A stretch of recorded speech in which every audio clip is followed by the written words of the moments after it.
Welcome to the With Ingram series of podcasts hosted on the Grey Hair Times. This is Philip Ingram with episode 1. Warning, you may actually learn something. Well, welcome to the With Ingram series of podcasts. Now, how appropriate is it to start with a breakfast with Ingram? Because there's a lot of people out there like my little video blogs, and there's a little video blog that's associated with this. So have a look at that if you haven't, and welcome if you've come in from that. I've got one of the industry's leading guests. This man is on the executive team of ADS, which is the trade association for aerospace, defence and security industry. He helps deliver security and policing. In fact, you do deliver security and policing. And ADS own the Farnborough International Air Show, I believe, or the company that delivers the Farnborough International Air Show. So I'm very, very pleased to have, as my first guest on Breakfast with Ingram podcast series, Hugo Rosemont, who's the Director of Security and Resilience with ADS. Hugo, welcome to Breakfast with Ingram. Philip, thank you so much. It's a real pleasure. I'm glad we've got our bacon sandwiches, and I'm pleased to be part of this podcast. There aren't enough security podcasts. As well, how did you come across this location? We're in the Delaunay up in Aldwych, and they do a pretty good looking bacon roll, and the tea doesn't look too bad. Well, I keep a fellowship up with the War Studies Department here at King's College London, which is just over the way. So this is a really handy place for meeting up, catching up with people both within the university and in the policy community.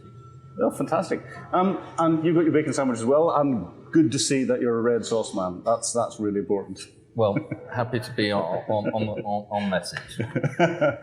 So tell us a little bit about yourself. Yeah. How did you come to get into ADS and on the security and resilience side of things? And please excuse me while I'm slurping and eating. You do the same. Not because at all. People have to realise we are actually eating breakfast. So if you're listening and you hear us slurping and eating, I do apologise. Well, I don't, because it's delicious. Well, Philip, thanks a lot. I mean, like many people in the security sector, sort of an initial entry is sort of by accident in many respects. My first real job in the security sector was around the London 2012 Olympics, and specifically the Olympic bid, and working on the bid for London and how it is that we can deliver the security arrangements for London 2012. Now, all that's history, of course, but with respect to ADS, I've really been engaged in the intersection between the public and private sectors on security policy ever since.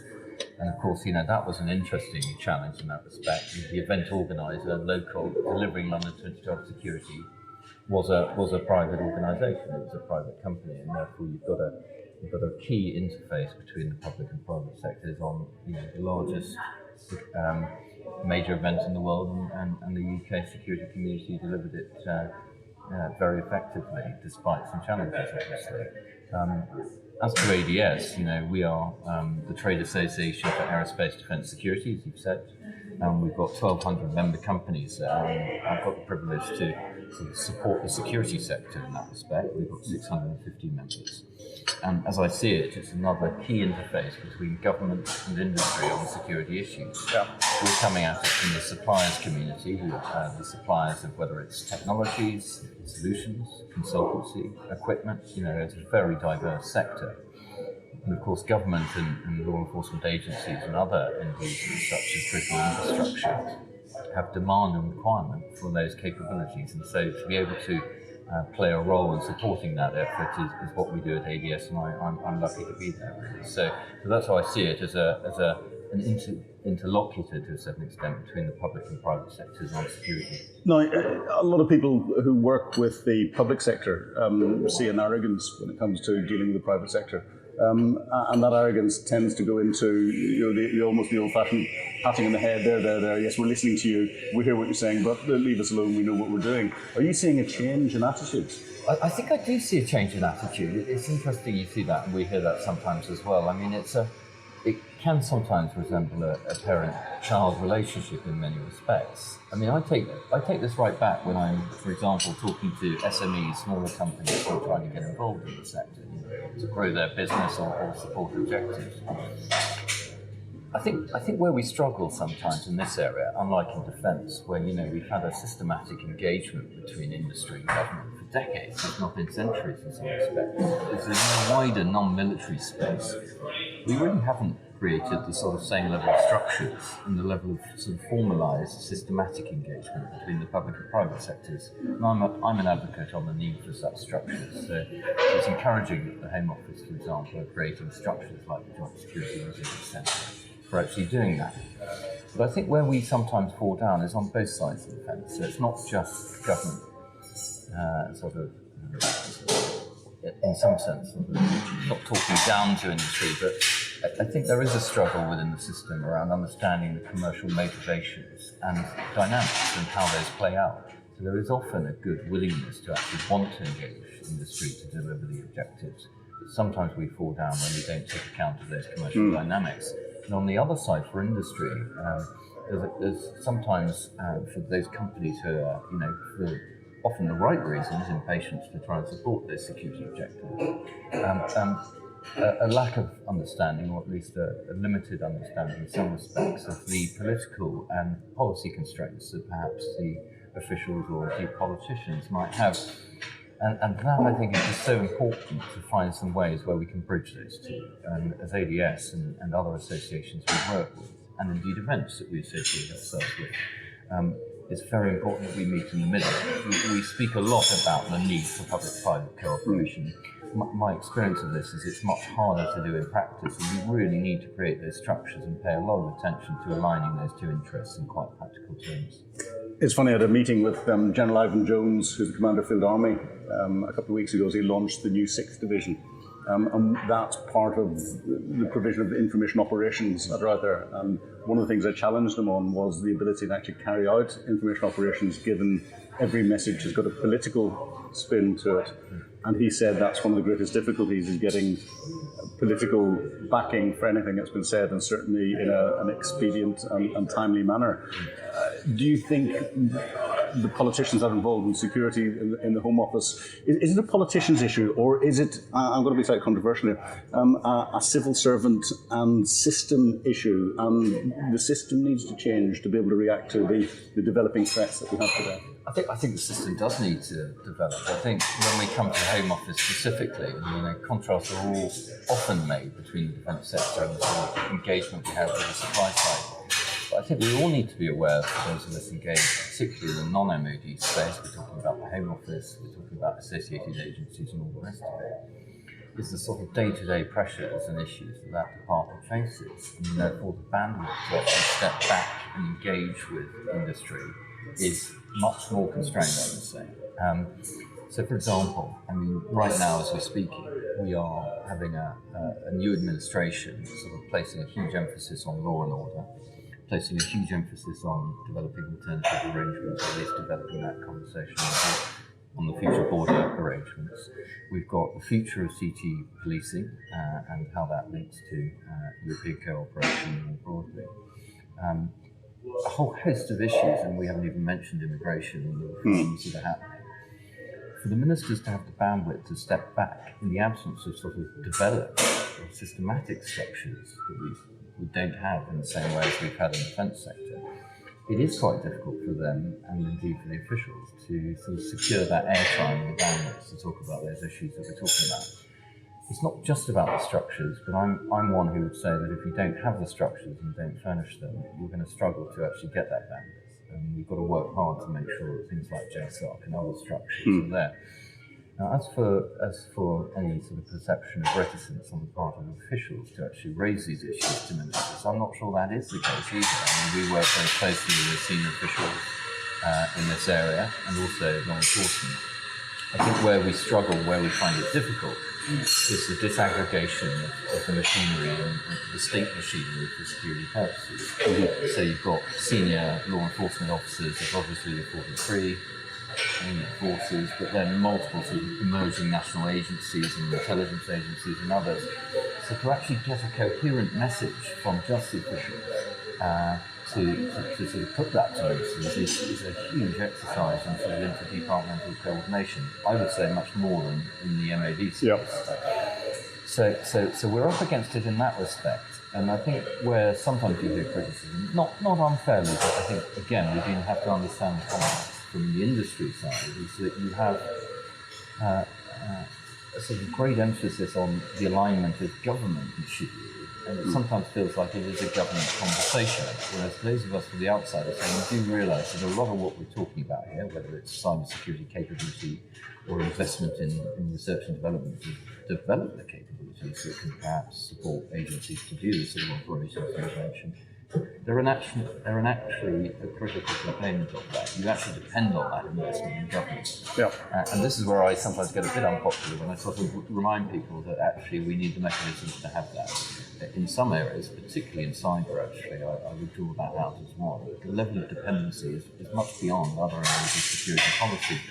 Therefore, we do need those structures. So I don't see any malice or particular sort of systematic reticence to engage in principle. I see this more as a sort of reticence growing from the limited boundaries and absence of structures, notwithstanding recent efforts to actually create some. But given the fact that the threat actors that are out there don't have the same sort of constraints and bandwidth issues and all the rest of it, are we therefore in a game where we're going to be continuously playing catch-up from a public-private cooperation perspective, trying to stay ahead of the bad guys, and therefore we have to accept that there's going to be a greater percentage of times that the bad guys are potentially going to win? Yeah.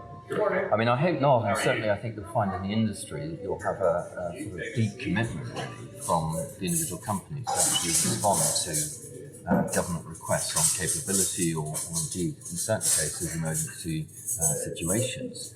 And one of the things I've noticed since I've been doing this for sort of coming up to 15 years in public-private broadly is the greater frequency of requests from whether it's government departments or agencies or indeed through JSARC and others to actually consult industry, including in emergency situations, because there's a need to understand at least the scope or the ability of industry's capabilities to help mitigate any particular risk. So I think we are creating a set of structures that can help with that, but are we moving quickly enough, I think is a good point. I'd say that we do need to ramp up the structures and regular drumbeat of engagement in many areas. I think the concept of the fusion doctrine from the centre, the integrated approach across the security machinery, and actually an over welcome recognition that the private sector has a role in that.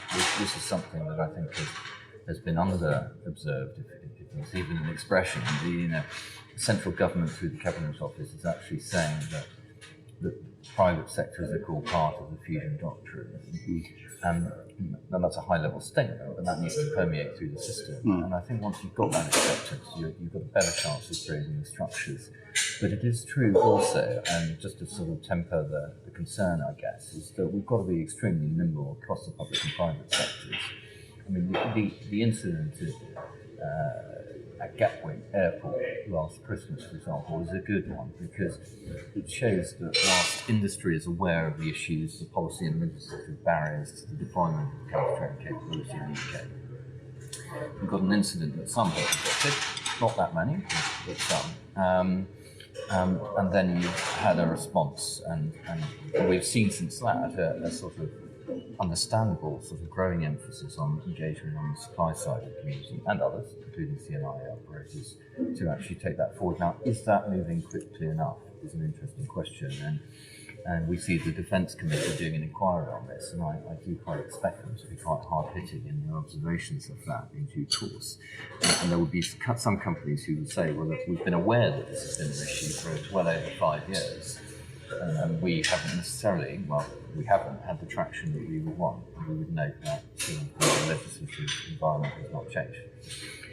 So I think we've got to move more quickly and answer your question a bit more directly, but I'd like to see that develop in a much more collaborative and cooperative way through structures that are actually empowered and appropriately resourced, and that is a challenge at the time, to make sure that there are sufficient numbers of individuals, named officials, who actually see it as part of their role, if not their core role, to actually engage the private sector on these issues. Now, you've touched on a huge number of different subjects there. Gatwick is something we'll have a chat about once I've... okay, sorry, I've jumped the gun. Once I switch record off, because there's a few issues there. And for anyone that's listening, when I get the chance to put a proper Gatwick story out, and it sounds as if the inquiry will give me that opportunity, there's some inside track that people might be very interested in. Go back and read some of my blogs. You touched on the government having a great priority for security and everything else that's investing in there, but we've got real hiatus in government at the moment, and what's going on in Parliament, it may be one of the shortest premierships for a Prime Minister ever, and it'll be interesting to see where that goes. You touched on cooperation, international cooperation, and we haven't mentioned the swear word that's around at the moment, which is Brexit, and the impact that, from an industry perspective, that's having on people's ability to cooperate with the private sector, with the public sector, and get those relationships going. Is Brexit holding things back, do you think? So there's a couple of things. I mean, I should be clear that from the ADS point of view, we've been very clear consistently, like many trade bodies, that the no deal is the worst outcome. So we've been quite clear about that. And there's a whole host of reasons for that, which are quite well versed in this moment. The security sector currently that we represent does 50% of its exports into Europe at the moment. There's a big talking point about how wider that goes, and there's a debating point about how that might be affected if trade structures and relationships change. But yeah, from our point of view, we see that as a risk to that, and we've been clear throughout for the arrangements around the single market and ongoing access to it. A deal is what is needed. I think there is a dynamic at the moment in government where, and this is quite well documented more broadly, around the bandwidth that no-deal planning is taking up within the machinery at the moment, and certainly we see that in the Home Office and other departments. Does it distract from sort of core business from a security perspective? I mean, I have, like you, no doubt, and we've discussed this before, a high level of confidence in the UK authorities, obviously. So from an operational perspective, I'm not duly concerned. The current government has also weighed in and seems to want to put a greater emphasis on law and order and justice issues, and that's welcome after the policing cuts that we've seen. I think, though, that there are some sort of direct potential impacts, particularly the no deal for the UK security sector, which I'd highlight. The main one in my mind is around, for the security sector, ongoing access to EU security research funding through the Horizon 2020 programme. It's quite interesting to me that I find that the debate in this area around any potential impact has been mainly around access to the potential for EU to develop a defence fund, which, by the way, doesn't yet exist. The point that I make is the EU has been funding security research for over a decade now, and UK companies and academic organisations have been recipients of that.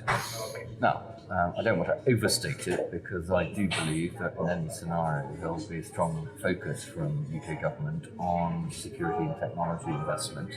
And indeed, like everywhere in any circumstance, there will have to be ways in which sort of industry cooperation is developed.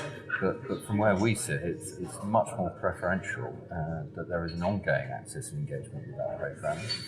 UK companies and academic organisations are engaged through that specific EU structure, and it's one of a number of structures where we see value in ongoing. So there are undoubtedly challenges on government bandwidth at the moment. Another one we've seen that's relevant to this sector is notwithstanding the understandable sort of need, particularly in a now minority government. Obviously, we've had a hung parliament, but now a minority government, and a challenge for ministers to actually travel on export drives. So international trade missions, ministers have been required to be in Parliament to vote for good reasons. Yes. And that means that person literally can't be in two places at once. So there have been challenges in securing ministerial attendance at security sector trade missions and other trade missions. It's quite well documented, but certainly moving forward, the security sector, and I'll take the case, continues to bang the drum for the need for UK government and industry to work together to export UK capability internationally. And if we are going to seize those international opportunities in a growing market, with a vibrant sector that we have in the UK, we're going to have to find ways to prioritise and make sure that there is sufficient bandwidth and ministerial attention to those, particularly in some countries in the Gulf and elsewhere. So, it's always a bit difficult to raise these issues in a way, but certainly from our sector's perspective, with a sector that now exports over 5 billion in security capabilities. We've got a great sector here, and there'll be many other sectors of the trade sector who want to work with ministers and government to actually promote UK capabilities. So we've got to make sure that we move past this political crisis, hopefully, and to find a way to really be able to harness all that potential. But is the UK seen by the global audience as a leader in security and resilience, or a follower? I mean, from where we sit, it's very much within the EU structures. I think it has been seen as a leader. If you look at the EU counter-terrorism strategy, it's well documented and indeed stated by senior EU officials that it's based on the context model in many respects. There's been a whole host of EU legislation, for example, where UK was a leading light, particularly in aviation security. If you look at the EU aviation security rules, both sort of after 9/11 and also more recently around the passenger names records, it was UK government and indeed in the Parliament, UK politicians who were actually driving that legislation. And I also think we've got a great reputation more broadly and internationally. Obviously, we spoke before about UK-US, and obviously there's a very strong cooperation around our CT posture. So we shouldn't apologise for that at all, and it's definitely a great strength, and I have no doubt that it will continue. I suppose we touched on this briefly before we started, but I do see the need for a collaborative forum and structure, and many of the EU structures, and there is a debating point about how valuable that is to the UK and vice versa. In my mind, we've been very prominent in EU structures such as Europol, such as taking forward the legislative framework for European arrest warrant and so far, and it serves our interests well to be frankly fully integrated, but if not, as closely associated with it as possible. And I think that's a two-way thing. I'm nervous and cautious when it becomes a them or us type discussion. And in my mind, this is a people business, a collaborative endeavour, and we need those relationships as well. And it's a lose-lose if we don't find a way in a no-deal situation or a deal situation not to harness that excellent cooperation. So I think we are respected. I think we are world leading in many respects, particularly in CT. Our emerging cyber capability is respected, and internationally people are taking note of what we're doing there, including how industry supports all those areas. But yes, when it comes to EU's level structure, I think we need to be careful to maintain access and deep involvement in these structures. Well, having had the chance to talk to Ben Wallace whilst he was still Security Minister before he went into Defence, and some senior Metropolitan Police CT personnel, senior people in the National Crime Agency and around the intelligence agencies, I'm confident that the mechanisms are always in place, because no matter what's going on politically, and we've got a very black and white political system. You're either in or you're out. It's right or it's wrong. There's nothing grey in the middle, whereas all these organisations work in the grey. And as an ex-intelligence officer, you never burn your bridges. You always leave a bridge open for going to somewhere. So I agree with you. I'm saying, I personally believe that the operational side, the bridges are already there, and additional ones have been built where they need to be. So that will keep going. The paperwork will catch up, and the paperwork has to catch up. I think there is. I agree with that, and I think there is a question of influence within those structures. At the risk of sort of rehashing the referendum, we're way beyond that, of course. But I think the UK, in any resulting scenario, whether it's with a deal and therefore happily, from our perspective, if we get to that point, we'll be able to embark on discussions on the security treaty, and I'm confident that would include a discussion on how we harness UK industrial participation in their structures. In the event of a no deal, I think it is just going to become more difficult to be clear about, in terms of exerting that influence. Now that doesn't mean that we can't create structures in a more rigorous UK presence in Brussels to influence those structures in different ways. I'm confident that we would be able to do it. But in my mind, that's suboptimal. It's not as good as what we have from the perspective of regular and systematic engagement. And that will present a number of challenges.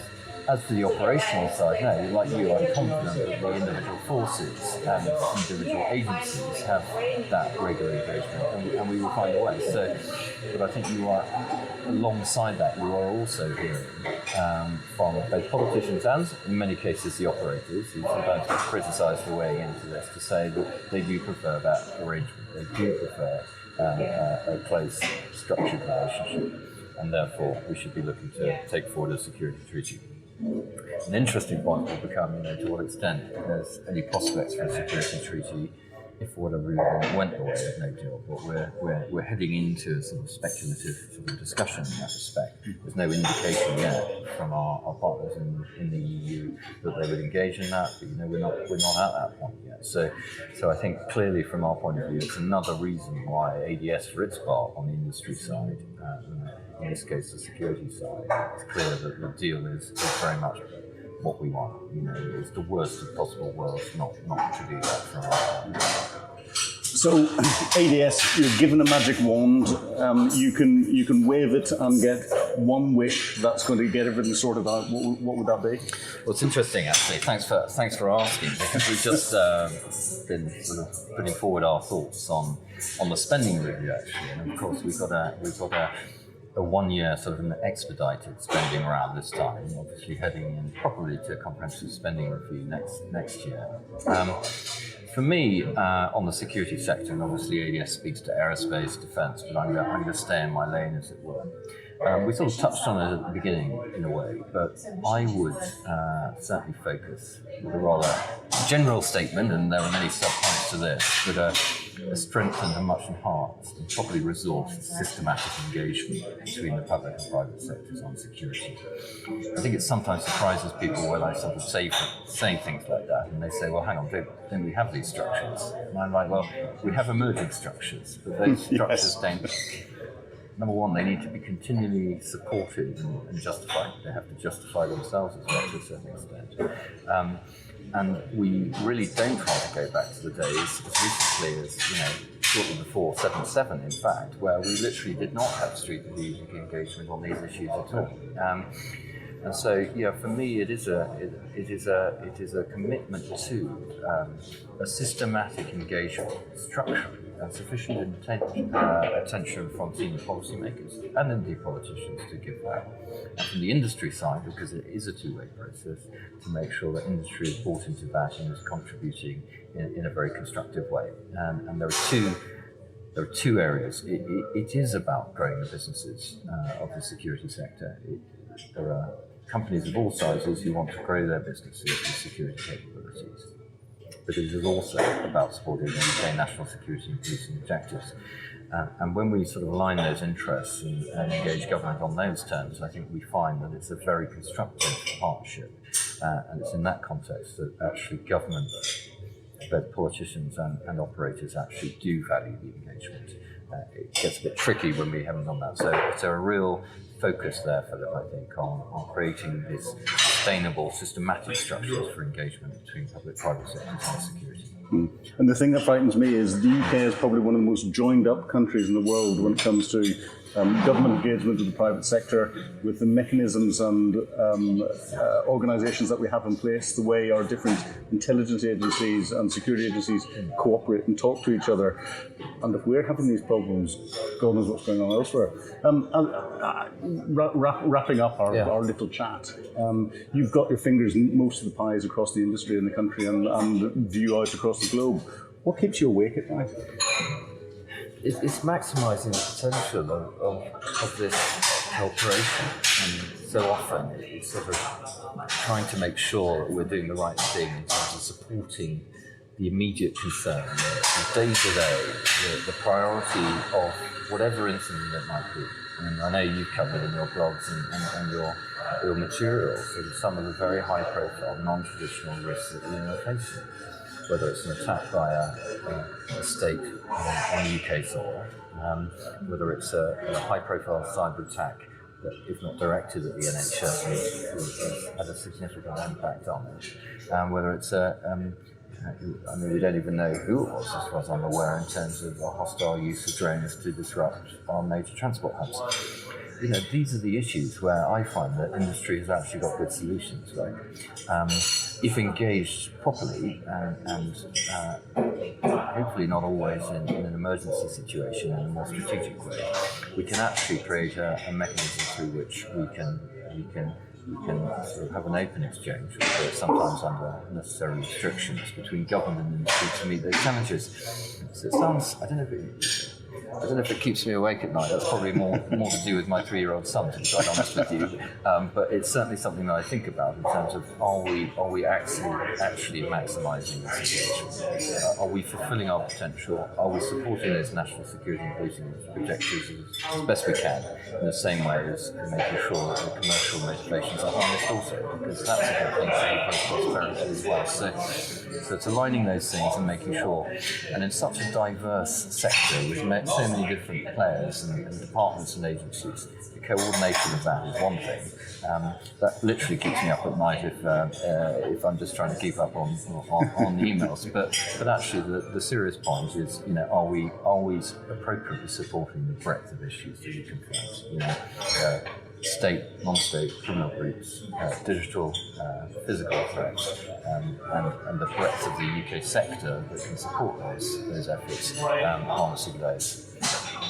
Well, Hugo, you've thrown down the gauntlet there. That's a good subject area for me to tackle on the With Ingram podcast series that we get out there. It's been a real pleasure chatting to you this morning, and you've got a bacon sandwich to finish. Well, Philip, thank you for that. I've done too much talking. Really appreciate it. All best wishes for this great podcast. Thanks.